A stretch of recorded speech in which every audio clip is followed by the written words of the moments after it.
আমি কোন ইউনিভার্সিটি থেকে পড়লাম, সেটা পাবলিক বা প্রাইভেট কিনা, এটা আসলে সফলতার পেছনে যতটা না ম্যাটার করে তার চেয়ে বেশি ম্যাটার করা হচ্ছে দিন শেষে আমরা কত বড় স্বপ্ন দেখছি, সেই স্বপ্নের পেছনে আমরা কি পরিমাণ চেষ্টা করছি।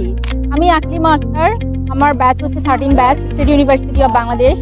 আমি বর্তমানে সহকারী জজ হিসেবে শরীয়তপুরে কর্মরত আছি।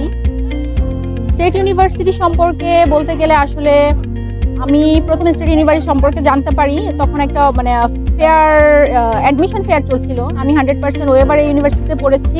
আমরা ইউনিভার্সিটিতে পড়াকালীন সময়ে আমি বিভিন্ন ধরনের মুটকুট কম্পিটিশন, ডিবেট কম্পিটিশন, তারপর কুইজ কম্পিটিশন, এগুলাতে আমি সবসময় অংশগ্রহণ করেছি। আমাদের যেহেতু লতে পড়লে আসলে দিন শেষে এইম থাকে অ্যাডভোকেট হওয়া, প্র্যাকটিস করা, সেক্ষেত্রে আসলে এই ধরনের প্রোগ্রামে পার্টিসিপেট করা এগুলো খুবই ভালো হয় ভবিষ্যতে, কারণ পাবলিকলি কথা বলার যে স্পিডটা বা কনফিডেন্সটা, এটা আসলে গ্রো আপ করে যখন আমরা বিভিন্ন ধরনের ডিবেট করি বা মুড কোর্ট করি, সেগুলোতে এই বিষয়গুলো আসে। তো পরবর্তীতে এই কারণে আমার পাবলিকলি কথা বলাতে আর কখনো সমস্যা হয়নি, নিজের মধ্যে কখনো হীনমন্যতা কাজ করেনি। একটা কথা বলতে চাই, সেটা হচ্ছে যে আমি কোন ইউনিভার্সিটি থেকে পড়লাম, সেটা পাবলিক বা প্রাইভেট কিনা, এটা আসলে সফলতার পেছনে যতটা না ম্যাটার করে তার চেয়ে বেশি ম্যাটার করা হচ্ছে দিন শেষে আমরা কত বড় স্বপ্ন দেখছি, সেই স্বপ্নের পেছনে আমরা কি পরিমাণ চেষ্টা করছি বা কি পরিমাণ আমরা ডেডিকেটেড। আমি শুরু থেকেই একটা জিনিসে খুব কনফিডেন্ট ছিলাম নিজের উপর, যে আমাকে দিন শেষে একটা ভালো কিছু করতে হবে।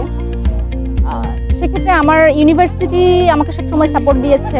আমি যে কোনো ধরনের সহযোগিতা আমাদের স্যার ম্যাডামদের থেকে পেয়েছি, ডিপার্টমেন্ট থেকে পেয়েছি।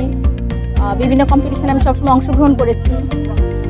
তো এই কারণে দেখা যাচ্ছে যে অ্যাজ এ অ্যাডভোকেট হই বা অ্যাজ এ জাজ, আমাদের আসলে পাবলিকলি কথা বলা বা কোনো বিষয় হ্যান্ডেল করা, এগুলাতে আমাদের আসলে ওইভাবে সমস্যা হয় না। সেই কনফিডেন্টটা আমাদের ইউনিভার্সিটি টিচার আমাদের মধ্যে একদম ফার্স্ট ইয়ারের ফার্স্ট সেমিস্টার থেকেই দিয়ে দেয়, যে তোমাদের কাউকে অ্যাপ্রোচ কিভাবে করতে হয়, কিভাবে পাবলিকলি কথা বলতে হয়, কিভাবে লাইফের প্রবলেমগুলো সলভ করা যায়। দিন শেষে আসলে আমি সাবিয়ান হিসেবে বা স্টেট ইউনিভার্সিটি অফ বাংলাদেশের স্টুডেন্ট হিসেবে আমি খুব প্রাউড ফিল করি যে আমি ইউনিভার্সিটিতে পড়াশোনা করেছি। আমি ইউনিভার্সিটির প্রতি কৃতজ্ঞ, আমার স্যার ম্যাডামদের প্রতি কৃতজ্ঞ।